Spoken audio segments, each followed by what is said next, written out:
नमस्कार आप सभी को। स्वागत है आपका इस चैनल में। हिंदू धर्म में आदि अनादि काल से लेकर आज तक भगवान श्री हरि विष्णु की लीलाओं का वर्णन मिलता है। चाहे वो सतयुग में भगवान श्री राम का अवतार हो या फिर द्वापर में वृंदावन की कृष्ण लीलाएं। लेकिन आज हम बात करेंगे भगवान कृष्ण के ऐसे अवतार के बारे में जो करुणा से भरे हुए हैं, जिनके चरण कभी दिखते ही नहीं, जिनके हाथ हमेशा आगे की ओर होती है, मानो वो आपको आलिंगन करने के लिए आतुर है। जो मनुष्यों की ही भांति जन्म मृत्यु जर व्याधि की लीलाएं करते हैं, जिन्हें भजन से ज्यादा भोजन प्रिय है, जिन्हें बुखार भी आता है, जो हमारे और आपकी तरह वर्ष में एक बार मासी के घर भी जाते हैं। जी हाँ, हम बात कर रहे हैं भगवान श्री कृष्ण के एक और मधुर रूप भगवान जगन्नाथ के बारे में।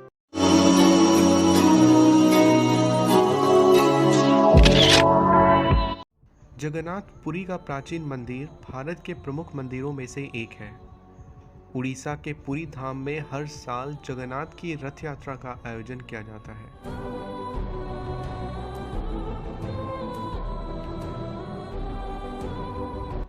माना जाता है भगवान जगन्नाथ इस रथ में विराजमान होकर अपने मासी के घर जाते हैं।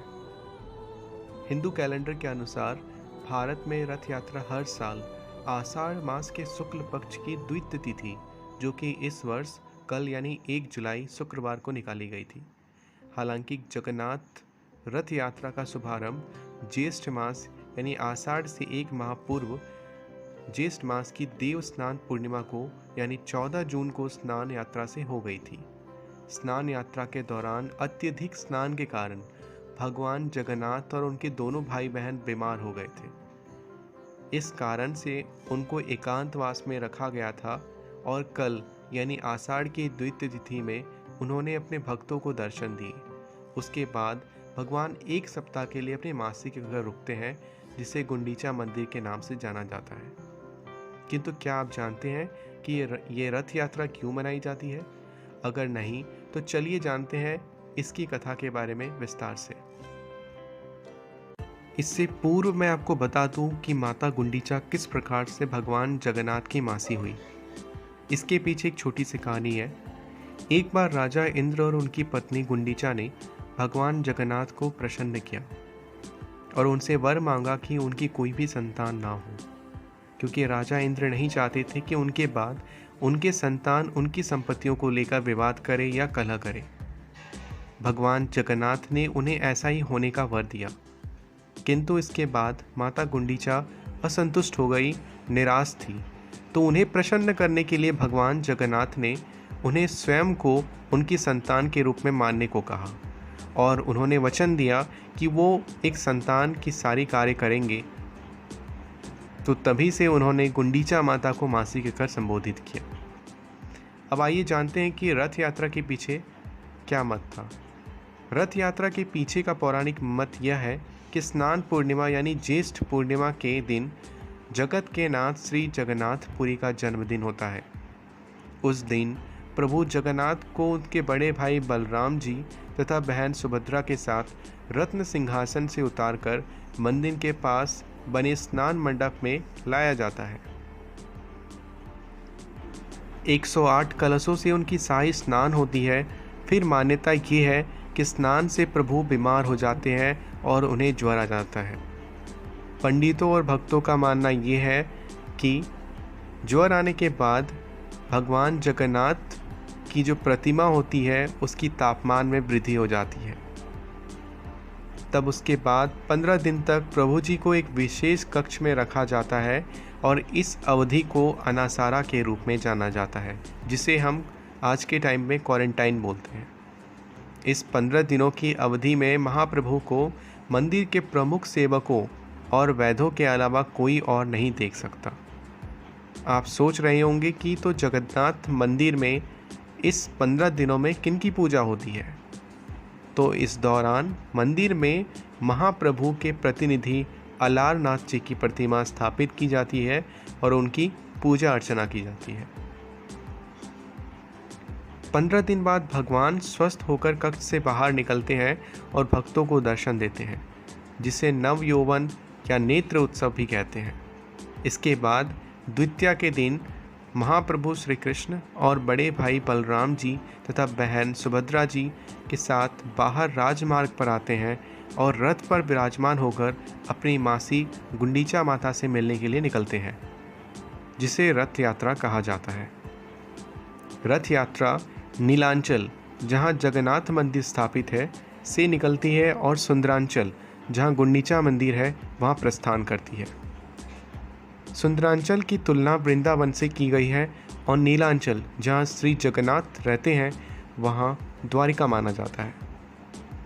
ऐसा माना जाता है कि जब रथ यात्रा निकलती है तो मानो भगवान जगन्नाथ द्वारिका से वृंदावन जा रहे हैं, और वृंदावन श्री कृष्ण की जन्मभूमि है, इसलिए भगवान जगन्नाथ इस यात्रा के लिए काफ़ी आनंद और उत्साह से भरे होते हैं।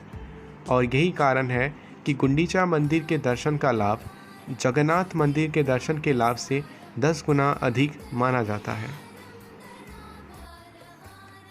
गुंडीचा माता मंदिर को रथ यात्रा से एक दिन पूर्व भगवान जगन्नाथ के विश्राम के लिए साफ किया जाता है तथा मंदिर की सफाई के लिए जल इंद्रद्युम्न नामक सरोवर से लाया जाता है। मंदिर के सफाई के इस अनुष्ठान को गुंडीचा माजन के नाम से जाना जाता है। रथ यात्रा के पंचम दिन जब भगवान जगन्नाथ अपने मासी के घर गुंडीचा मंदिर में होते हैं, तो इस दिन मुख्य मंदिर अर्थात जगन्नाथ धाम मंदिर से भगवान जगन्नाथ की पत्नी माता लक्ष्मी स्वर्ण महालक्ष्मी के रूप में गुंडीचा मंदिर में आती है। उन्हें मंदिर से गुंडीचा मंदिर तक पालकी में ले जाया जाता है, जहां पुजारी उन्हें गर्भगृह में ले जाते हैं और भगवान जगन्नाथ से मिलाते हैं। स्वर्ण महालक्ष्मी भगवान जगन्नाथ से पुरी के मुख्य मंदिर अपने धाम श्री मंदिर में वापस चलने का आग्रह करती है। भगवान जगन्नाथ उनके अनुरोध को स्वीकार करते हैं और माता लक्ष्मी को उनकी सहमति के रूप में एक माला भेंट में देते हैं, और इस अनुष्ठान को हेरा पंचमी के नाम से जाना जाता है। फिर रथ यात्रा के 8 दिन पश्चात 9वें दिन यानी 10वीं को भगवान जगन्नाथ अपने भाई बहनों के साथ गुंडीचा माँ से विदा लेकर पुनः अपने धाम की ओर निकल पड़ते हैं, जिसे बहुधा यात्रा के नाम से जाना जाता है। उसके पश्चात एकादशी यानी रथ यात्रा के 10वें दिन भगवान जगन्नाथ, बलभद्र और देवी सुभद्रा को सोने के आभूषण और वस्त्रों से सुसज्जित किया जाता है, जिसे सूना बेसा यानी सोने की पोशाक के नाम से जानते हैं।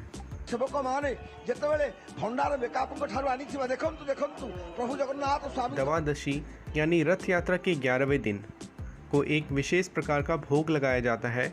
9 बड़े बड़े आकार के मिट्टी के बर्तनों में भगवान जगन्नाथ, देव बलभद्र एवं देवी सुभद्रा को भोग लगाया जाता है, जो भगवान के होठों को स्पर्श करते हैं, जिसे आधार पान के नाम से जाना जाता है।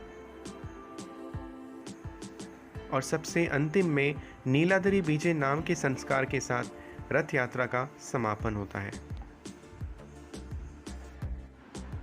आशा करता हूँ आपको ये वीडियो पसंद आई होगी।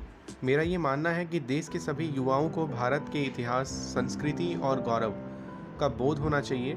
इसलिए इस वीडियो की यानी रथ यात्रा की संपूर्ण समरी मैंने एक पेज के एक PDF में समाहित कर दिया है, ताकि आपको इसे याद रखने में या इसे समझने में कोई भी दिक्कत ना आए, और जिसकी लिंक मैंने डिस्क्रिप्शन में डाल दी है, तो कृपया इसे एक बार देख लीजिएगा।